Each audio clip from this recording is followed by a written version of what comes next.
عزیز دوست، اگر مزاج میں خلوص ہو، ایک دیکھیں نا، بیوی کو آپ سارا خرچہ دیں، اس کی ہر بات مانے، لیکن اسے پتہ چل جائے کہ میرے ساتھ مخلص نہیں، کہیں اور بھی اس کی نظر ہے، تو گھر بستا ہے۔ اور اگر خامد کو پتہ چل جائے کہ کپڑے بھی وقت پہ دھو کے دیتی ہے، روٹی بھی ٹائم پہ پکاتی ہے، لیکن میرے ساتھ مخلص نہیں، تو گھر چلتا ہے؟ اخلاص نہ ہو تو گھر نہیں چلتا، تو پورا دین کیسے چلے گا؟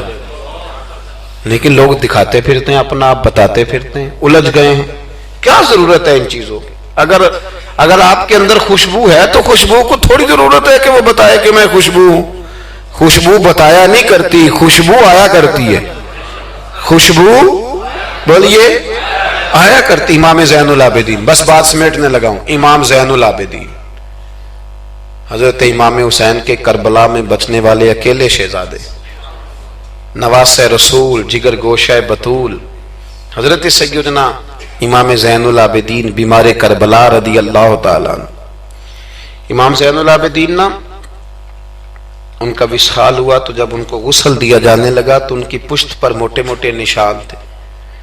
لوگوں نے آپ کے صاحبزادے سے کہا یہ نشان کس بات کے ہیں؟ تو صاحبزادے رو پڑے، فرمانے لگے میرے ابا جی نا رات کو اناج کی بوریاں اپنی پشت پہ رکھ کے غریبوں کے گھروں میں پہنچا کے آیا کرتے۔ تب لوگوں میں تجسس پیدا ہوا کہ صاحبزادے آپ کہاں رہتے تھے؟ تو فرمانے لگے میں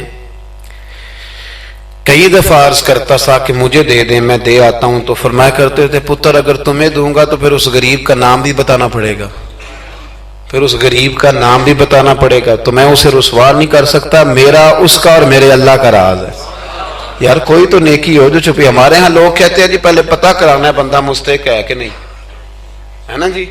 پہلے میں نے امام شافعی سے بھی ایک بندے نے آ کے کہا تھا، اس نے کہا تھی میرا دل بڑا کرتا ہے سخاوت کروں پر مستحق بندہ کوئی نہیں ملتا، تو امام صاحب فرمانے لگے تیرے پاس جو کچھ اللہ نے تجھے دیا ہے تو اس کا مستحق تھا، تیرا حق بنتا تھا۔ وہ چپ کر گیا، کہنے لگے اگر رب کریم نے تیری خوبی کوئی نہیں دیکھی اور تجھے اپنے فضل سے عطا کر دیا تو اللہ کے بندوں کو کیوں ٹٹولتا پھرتا ہے؟ اب تو انٹرویو اتنا سخت لیا جاتا ہے، اتنا سخت غریب کا انٹرویو ہوتا ہے کہ وہ کہتا ہے اس خیرات سے تو مر جانا ہی بہتر ہے۔ اتنا سخت انٹرویو لیا جاتا ہے۔ ہم سخت ہو گئے ہیں ہمارے مزاجوں میں۔ ہر مانگنے والا آدمی دکاندار، میں رات کو نا لاہور تھا تو واپسی پہ ایک جگہ پہ نا لاہور سے آتے ہوئے ایک پیٹرول پمپ پہ قریب ہی لاہور کے بریک لگائی، بچے نے کچھ تیل بھروانا تھا، کچھ اور طبی ضروریات تھیں، تو ایک بچی کوئی 10-12 سال کی وہ قریب آ گئی کھلونے لے کے، تو اس نے کہا انکل جی کھلونا لے لو۔ میں نے اس سے کہا بچے سے کہ کھلونا ہم نے کیا لینا ہے، اس کو 10-20 روپے دو اور ساتھ اس کو کہو کہ بیٹی رات بڑی ہو گئی ہے گھر چلی جا، زمانہ ٹھیک نہیں۔ تو اس نے شیشہ کھول کے 20 روپے اس کی طرف بڑھائے تو بچی کہنے لگی انکل میں مانگتی نہیں۔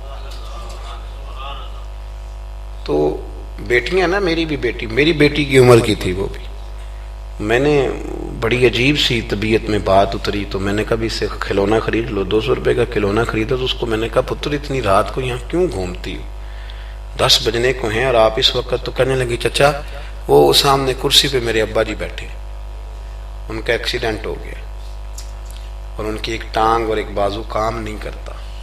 تو میں آپ کو افغانستان کی غربت نہیں سنا رہا، یہ میں آپ کو اپنے ملک کی بات بتا رہا ہوں۔ ہمارے ہاں جس کے پاس 4 پیسے آتے ہیں وہ کہتا ہے ساری دنیا ہی امیر ہے، وہ پھر غریبوں کا دکھ بھول جاتا ہے۔ تو کہنے لگی وہ میرے ابا جی بیٹھے ہیں، میں ان کے ساتھ آئی ہوں، تھوڑا سا سامان اور بیچنا ہے پھر ہم نے گھر چلے جانا ہے۔ تو وہ ساری رات میری آنکھوں کے سامنے بچی گھومتی رہی، میں سوچتا رہا کہ اللہ تو مہربانی فرما، بیٹیاں تو برابر ہوتی ہیں، بیٹیاں تو برابر ہوتی ہیں۔ کہنے لگی سودا ابا ہی لے کے آتا ہے پر وہ چل نہیں سکتا۔ میں کہہ رہا تھا یار کیا کرنا ہے ان دولتوں کا جو لوگوں نے سمیٹ کے جیبوں میں رکھی ہوئی ہیں، کس کام کی؟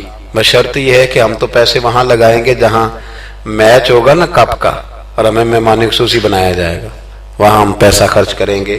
اور ہمیں جب کبڈی میں بلایا جائے گا کہ چلو صاحب آپ مہمان خصوصی ہیں تو آپ نے اتنے پیسے دینے ہیں، تو وہاں ہم دیں گے جہاں فوٹو بازی ہوگی۔